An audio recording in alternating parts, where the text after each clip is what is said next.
Հարգելի ներկաներ, սիրելի ժողովուրդ։ Ի հեճուկս բոլոր դժվարությունների ու բարդությունների կառավարությունը եւ անձամբ ես չենք շեղվելու խաղաղության օրակարգից։ Ակնհայտ է, որ թե Հայաստանում, թե Հայաստանից դուրս գտնվող որոշ ուժեր պատերազմի ամենօրյա քարոզչություն են իրականացնում եւ դա կյանքի կոչելուն ուղղված կոնկրետ գործողությունների դիմում։ Այդ գործողությունների շարքում առանձնանում է Ադրբեջանի պատերազմական խոսույթին զուգահեռ գործողությունները, որոնք արտահայտվում են Հայաստանին հրադադարի ռեժիմի խախտումների կեղծ մեղադրանքներով եւ Ադրբեջանի զինված ուժերի կողմից հրադադարի ռեժիմի հաճախակի խախտումներով, եթե չասենք ամենօրյա։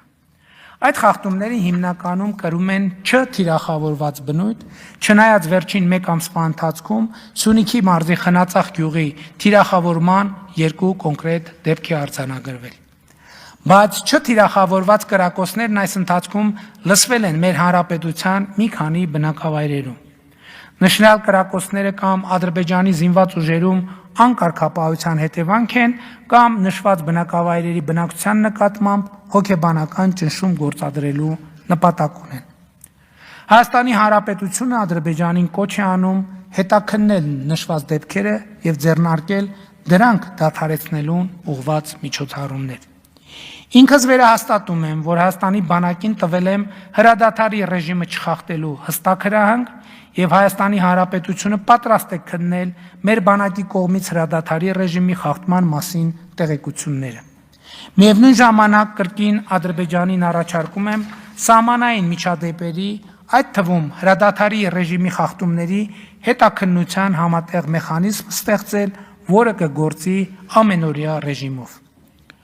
Այս համատեքստում հարկ եմ համարում անդրադառնալ բոլոր այն խոսույթներին, որոնք կանխատեսում են Հայաստան-Ադրբեջան նոր սրացում եւ անգամ նոր պատերազմ։ Պատերազմի որևէ հիմնավորում չկա։ Հայաստանն ու Ադրբեջանը ճանաչել են միմյանց տարածքային ամբողջականությունը, ինքնիշխանությունը, միջազգայինորեն ճանաչված սահմանների անխախտելիությունը, ուժի եւ ուժի սպառնալիքի կիրառման անթույլատրելիությունը։ Հիմնվելով այս իրողությունների վրա Հայաստանում եւ Ադրբեջանում գործող բոլոր ուժերին եւ անհատներին կոչ եմ անում լինել ծայրահեղ պատասխանատու, չանել հայտարարություններ, որոնք ուղղակի կամ անուղղակի հակասում են նշված տրամաբանությանը, կասկածի տակ չդնել այս տրամաբանությունը։ Դա որևէ հեռանկար չունի։ Հայաստանի եւ Ադրբեջանի ժողովուրդները արժանի են խաղաղության եւ խաղաղ համակեցության։ Պատերազմ չի լինելու է խաղաղություն։ Շնորհակալ